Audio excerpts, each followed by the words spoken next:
When a country centralizes banking, it concentrates an enormous amount of wealth into a single institution, works mainly to make the rich richer, and opens the government to control from foreign interests.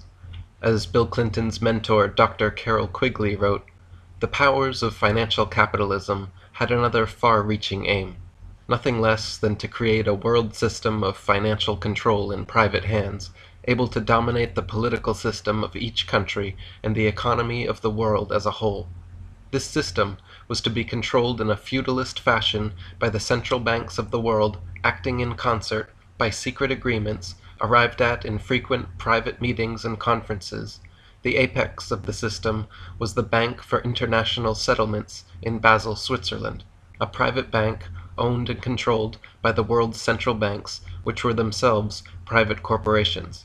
The growth of financial capitalism made possible a centralization of world economic control and use of this power for the direct benefit of financiers and the indirect injury of all other economic groups. As Jim Marrs said, anyone seeking to prove the existence of conspiracies in America needs look no further than the origin of our present central bank. Here is a well-documented conspiracy involving the very names tied to modern secret societies. Jordan Maxwell said, "Somebody is using us. The business of banking was set up in the year 1099. An income tax form is a 1099. Who decided on that? Think about it." With institutions like IMF and World Bank, along with new union currencies like the EU euro, further consolidating and centralizing the world's banking and currencies, the amount of worldwide influence these international bankers have on world economies and politics is extraordinary. Their method of control is just like a loan shark or the mafia. Firstly, to qualify for loans, desperate nations are forced into pawning mines, railways, forests, power, or water companies. Then to pay off the loans, nations are forced to do things like ignore environmental laws, lower wages, cut back on education or health care, and privatize or sell off their resources to crooked corporations like Enron and Exxon. Whenever these poor countries cannot pay off the loans, the generous international banksters simply give new higher interest loans to pay off the old ones, further indebting and enslaving the nation. As Mayer Amschel Rothschild said, "Let me issue and control a nation's money, and I care not who writes the laws." More recently, Richard McKenna, former president of Midlands Bank of England, said, "Those that create and issue the money and credit direct the policies of government and hold in their hands the destiny of the people." Alex Christopher wrote, "It is a well-known fact that international bankers have financed nations to fight against each other. Where do you think the countries get their money to buy tanks, guns, uniforms, etc., to arm their nation for war? They borrow from international bankers. International bankers have financed both sides of countries at war with each other. They don't care who wins, because while the nations are borrowing huge amounts of money to kill each other, international bankers make huge amounts on money from the interest charges that they make each nation pay. They also have the power to control the outcome of the war by simply cutting off the flow of money they lend. So under the threat of war, international bankers have used their power to gain or increase control over governments. By keeping a nation in debt, they are in a position to demand a voice in the government affairs of the nation. Another goal, which they have already achieved, is to control all the world's monetary systems." Thomas Jefferson said, "I sincerely believe that banking establishments are more dangerous than standing armies. If the American people ever allow the private banks to control the issue of their currency, first by inflation, then by deflation, the banks and the corporations that grow up around them will deprive the people of all property until their children wake up homeless on the continent their fathers conquered." Despite Jefferson's warnings, in 1791, Alexander Hamilton, the Secretary of the Treasury, pushed a congressional charter through to create the first Bank of the United States, which stood for 20 years, until 1811, when President James Madison and Vice President George Clinton refused to sign and renew the charter. Madison said, "History records that the money changers have used every form of abuse, intrigue, deceit, and violent means possible to maintain their control over governments by controlling the money and its issuance. Strangely enough, only 5 years later, still under Madison's presidency, in 1816, he signed the charter for the Second National Bank. Such hypocritical action raised suspicion of bribe or blackmail at work behind the scenes. In 1828, Andrew Jackson said in a speech addressing the central bankers, "You are a den of vipers and thieves. I intend to rout you out, and by the eternal God, I will rout you out. If people only understood the rank injustice of the money and banking system, there would be a revolution by morning." As president for the next 8 years, Jackson worked to abolish the federal charter of the Second Bank of the U.S. In 1835, an attempt was made on his life. The would-be assassin, Richard Lawrence, pointed 2 pistols at Jackson, pulled the triggers, and miraculously, both misfired. Jackson immediately proceeded to beat Lawrence with his cane. Lawrence would later tell police he wanted to kill Jackson because, quote, money would be more plenty for him, and that he, quote, could not rise until the president fell. He said the American government owed him a large sum of money, but Andrew Jackson was preventing him from receiving it. This is most definitely a reference to Andrew Jackson's struggles with the central bank, which was the obvious motivation for such an attempt on his life. In 1836, Jackson succeeded in abolishing the Second National Bank, stating, "The bold effort the present bank had made to control the government are but premonitions of the fate that await the American people should they be deluded into a perpetuation of this institution or the establishment of another like it." When asked on his deathbed what his life's greatest accomplishment was, Jackson replied, "I killed the bank." Fortunately, we were not deluded into the perpetuation of that Second National Bank, but unfortunately, we were tricked into the establishment of another, much worse than it. From 1837 to 1863 was a period of free banking in America during which only state-chartered banks existed and the values of silver and gold were very stable. In 1863, the Rothschild interests had succeeded in forcing a bill through Congress via their insider Treasury Secretary, Salmon P. Chase. He passed the National Banking Act, once again creating a federally chartered central bank, one with the power to print and issue paper money.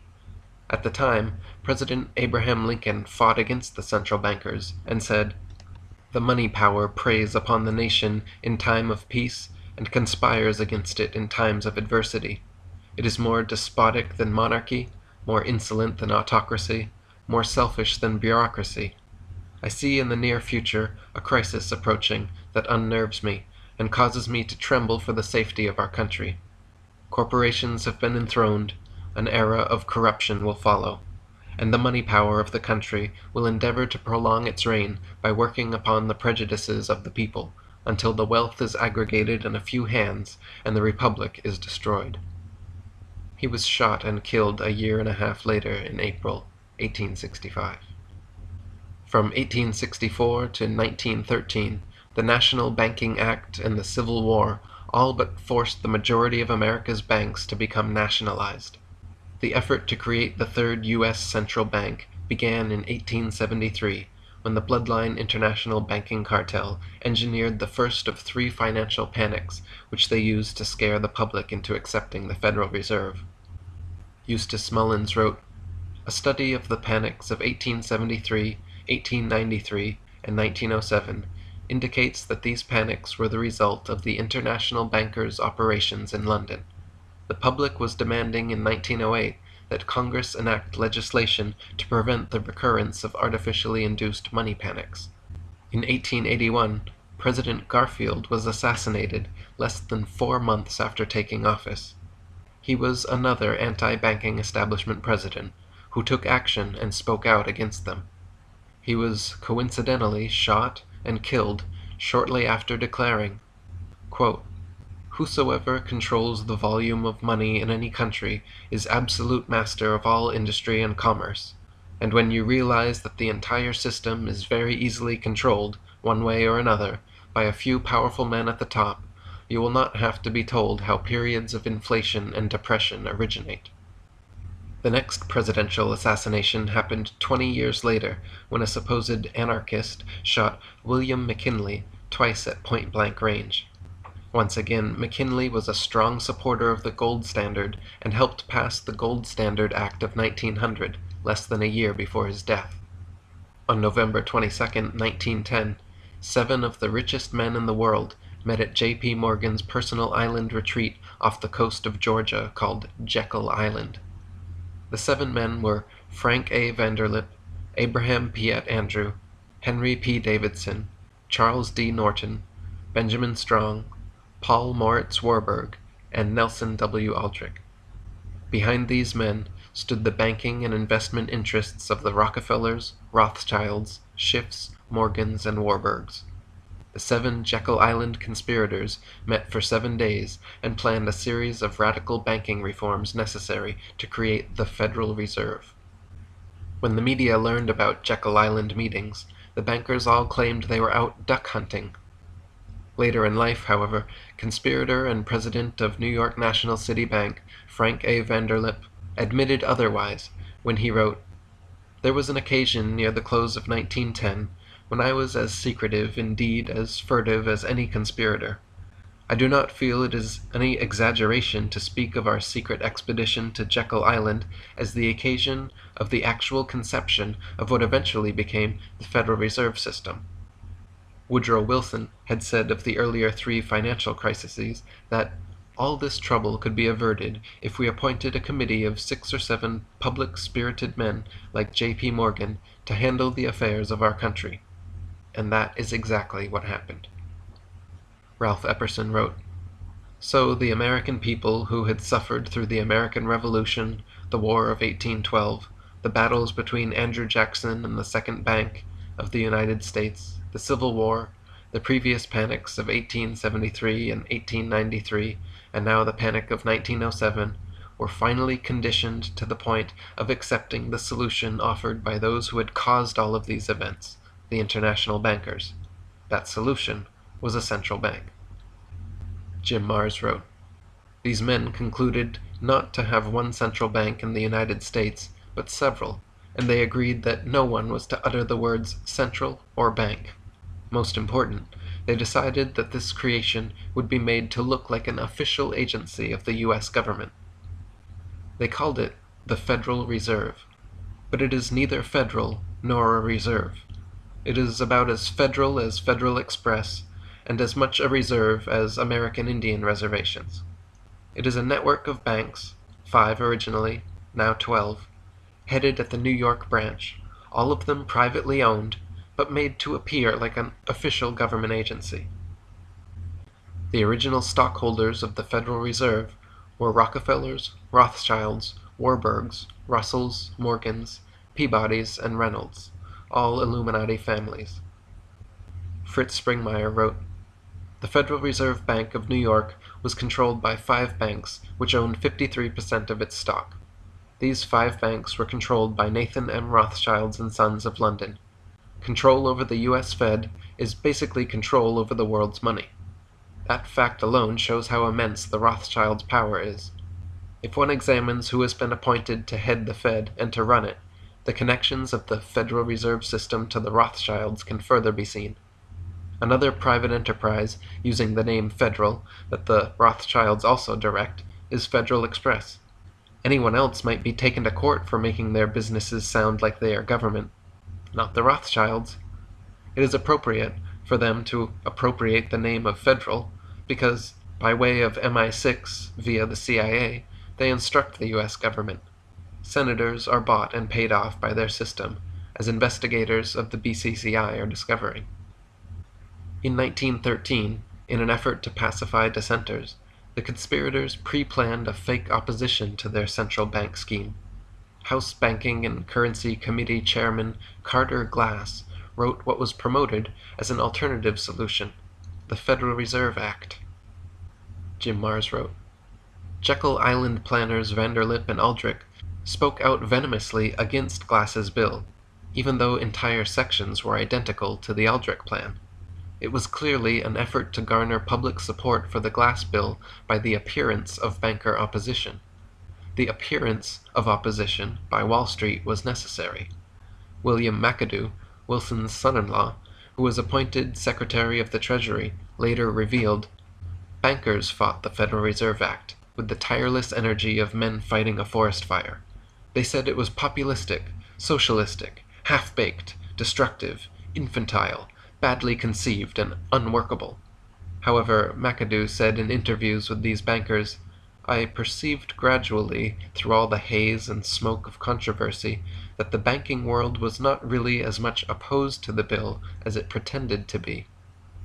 Wilson signed the Federal Reserve Act on December 23, 1913, just 2 days before Christmas, with some congressmen already home for the holidays, and with the average citizen's attention clearly elsewhere.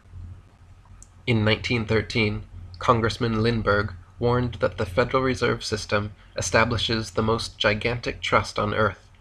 When the President signs this act, the invisible government by the monetary power will be legitimized. The new law will create inflation whenever the trusts want inflation. From now on, depressions will be scientifically created. After the bankers finished profiting from the World War, they decided to cause an economic depression in the U.S. so that they could further buy up the market, further expand government, and further control the American people. Creating booms, busts, recessions, and depressions is completely scientific when you decide the amount of money printed and circulated. As Nobel Prize-winning economist Milton Friedman said, "The Federal Reserve definitely caused the Great Depression by contracting the amount of currency in circulation by 1/3 from 1929 to 1933. Gary Allen wrote, "To think that the crash of 1929 was an accident or the result of stupidity defies all logic. The international bankers who promoted the inflationary policies and pushed the propaganda which pumped up the stock market represented too many generations of accumulated expertise to have blundered it into the Great Depression. It was the game of boom and bust, using economic crisis to consolidate political power at the top where it can be most easily controlled. The major cause of the economic collapse was the deliberately created credit inflation by the Federal Reserve. In 6 years, it had inflated the money supply by 62%, inducing market speculations and unwise investments by middle Americans who were being set up for a shearing. When the shearing came, the sheep took a realistic look at their economy and panicked. Optimism was replaced by economic despair. Despair produced a willingness to accept a major expansion of government controls over the economy." During the Depression, Congressman Louis T. McFadden was a very outspoken voice against the Federal Reserve. Regarding the Great Depression, he said, "It was not accidental. It was a carefully contrived occurrence. The international bankers sought to bring about a condition of despair here so that they might emerge as rulers of us all." In 1932, he said, "We have in this country one of the most corrupt institutions the world has ever known. I refer to the Federal Reserve Board and the Federal Reserve Banks. The Federal Reserve Board has cheated the people of the United States out of enough money to pay the national debt 3 times over. This evil institution has impoverished and ruined the people of the United States, has bankrupted itself, and has practically bankrupted our government. It has done this through the defects of the law under which it operates, through the maladministration of the law by the Federal Reserve Board, and through the corrupt practices of the moneyed vultures who control it." Proceeding McFadden's activism, he received a series of death threats, and then died of food poisoning shortly after, under suspicious circumstances. President Franklin D. Roosevelt said in 1933, "The real truth of the matter is that a financial element in the large centers has owned the government since the days of Andrew Jackson." Ralph Epperson wrote, "Once inflation or deflation has been documented, the government economists point with pride at the supposed perpetrators, the public. They never direct their attention at the real culprit in America, the privately owned Federal Reserve System. This private banking establishment has complete control over the quantity of money in circulation. Therefore, they have the ability to create inflation or deflation whenever they choose to do so. Since the Great Depression, the Federal Reserve bankers have continued to manipulate the market for their own gain, and done so through periodic planned market plunges, after which they buy up all they can. In 1936 and 37, stock prices plummeted 50%. In 1948, dropped 16%. In 1953, down 13%. 1956 and 57, down 13%. And late in 57, down another 19%. It has continued like this every few years until today. In 1963, President Kennedy passed Executive Order 11110, which stripped the Federal Reserve from its power to loan money to the U.S. government. It also called for the printing of $450 billion in U.S.-backed debt-free currency, and gave the Treasury Department the authority to issue silver certificates against the Treasury's silver holdings. 6 months after this, JFK was killed. As soon as his successor Lyndon Johnson took office, the first thing he did was suspend the printing of JFK's silver certificates, and took them out of circulation. Ron Paul said, "It's money out of thin air. It's the secrecy of it all that's so bad. The ownership is by members of all the banks. It is something Congress created. The first central and national bank was created by Alexander Hamilton, and Jefferson got rid of it. The second one was gotten rid of by Andrew Jackson, and I'm just looking forward to being the president that gets rid of the third national bank." And Jordan Maxwell wrote, "Do you remember the television show called Mission Impossible?